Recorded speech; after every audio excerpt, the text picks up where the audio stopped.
I'm Mary Walter with Vince Colonnese. Happy Tuesday. Happy Tuesday to you. Good morning. Attorney General Bill Barr has announced that he is resigning. He will be done on December 23rd. He's off for Christmas with his family, and he ain't coming back. The president announcing the news yesterday in a complimentary tweet directed at Bill Barr. He also posted the letter that Attorney General Barr gave him announcing his resignation, which was very complimentary of the president. But now it's time for Barr's report card. Let's do that with President of Judicial Watch, Tom Fitton. Tom, good morning. Good morning. How are you guys? Good. We've been wrestling quite a bit with how to think of the Bill Barr era because there were moments that were excellent, we think. There were also moments that were a little frustrating. How do you score it? Well, he got off to a good start. He shut down effectively the Mueller investigation that I think probably still would have been going on if he hadn't been hired and placed there and taken the decision, made the decision basically for them to, where he came in and said, looked at what was going on and made it clear to them that it was over. On the other hand, the failure to hold accountable anyone in the Justice Department and the FBI or anyone else of any significance about what went on in terms of the targeting of President Trump is something that's a severe disappointment, and it's really, frankly, not excusable. And we have, for instance, the instance of James Comey leaking the FBI files to President Trump, lying about it, no charges. Andrew McCabe lying repeatedly about his involvement in the leak, no charges, and certainly no significant investigation of Biden or Obama or Clinton or anyone else for that matter. I don't understand how they could have investigated them while keeping them, investigated this scandal while not even questioning them as best we can tell. So, he received, I think, unfairly a lot of criticism from the left, right? Because they were fearful he'd prosecute them, but they really had nothing to worry about, it looks like. So, Tom, could all of that be happening under Durham? I don't believe it. I hope potentially it's true, but I don't believe it. I think we'll get a report from Durham. That's it. Now, Tom, if I was Bill Barr, the way I might respond to you on this is you said a moment ago that not seeing charges for any of these guys was inexcusable, but there could be one excuse. Bill Barr has basically said throughout his tenure that the Obama Justice Department in particular had corrupted the way that justice is supposed to be carried out, that through its leaks, through its spying, through abusing government resources for political purposes, it had done things that you're not supposed to do with the Justice Department. And instead, the Justice Department should be deliberative, it should be quiet about its investigations, and when it has something worth telling the public, it is at that moment, after they've fully investigated it, that they should tell the American public. So is there a deliberative excuse here? Can we await John Durham's results and then score Bill Barr's tenure?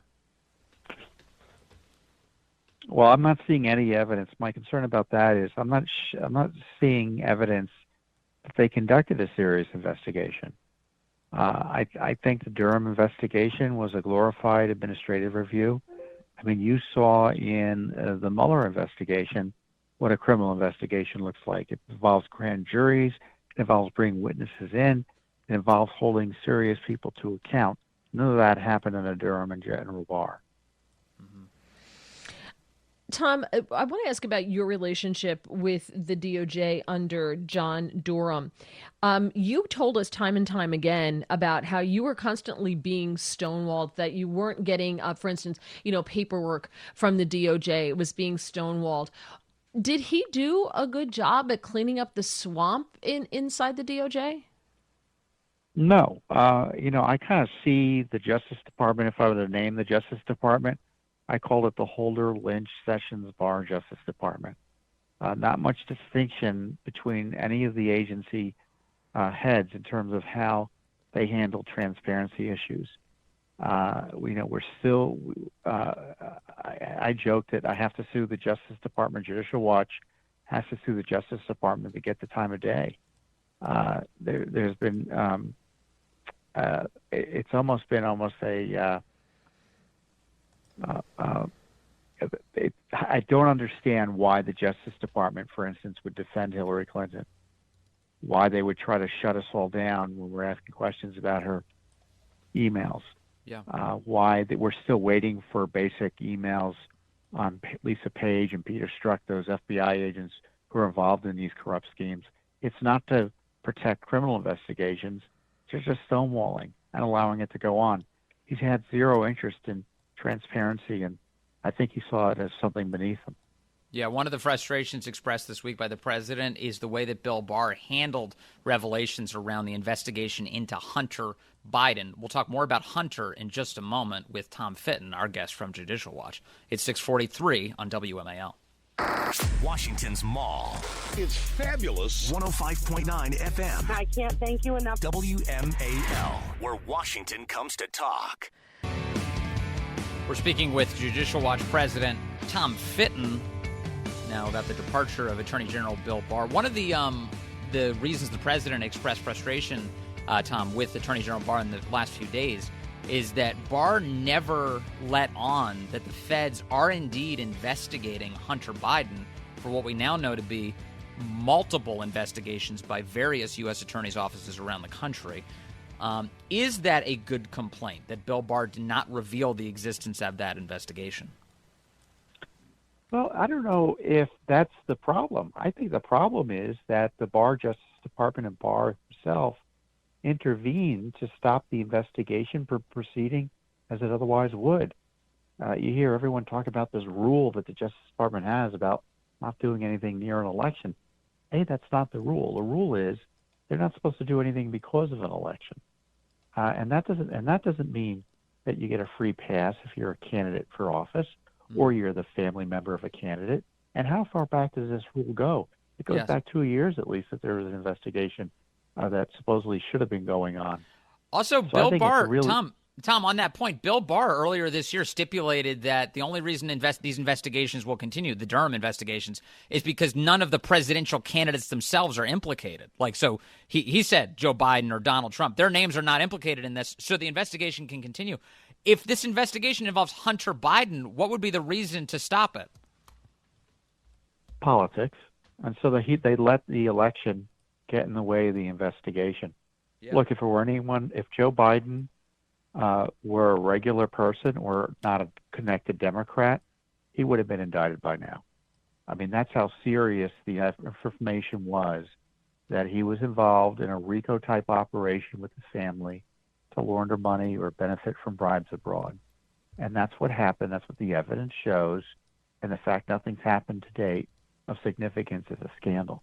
They just did a big subpoena on the issue last Tuesday, a month after the election. I mean, the American people have been taken by a ride by the Justice Department and the FBI for the last few years, where they said they were investigating things, and don't worry, politics won't get in the way. In fact, politics was the overriding principle, and it wasn't in favor of President Trump. It was in favor of protecting the criminal class that's been running this city for the last 10-plus years in the Justice Department and the FBI in terms of the corruption, allowing Obama, Clinton, and Biden and the rest of the gang to do whatever they want in terms of abuse without zero accountability. So I have such mixed emotions right now about Bill Barr. I really, truly do. I'm just like, oh, it's such a roller coaster for me. So do these investigations go away now? Do we see Durham disbanded? Do we see the investigation into Hunter Biden shut down? Is that what's going to happen? I think we'll get a report from Durham, and I don't think we're going to get anything serious in the Biden investigations. I don't know. Maybe Joe Biden won't be able to stop the train in terms of Hunter Biden, but he doesn't face any consequences, and that won't be justice for Hunter or the rest of his family.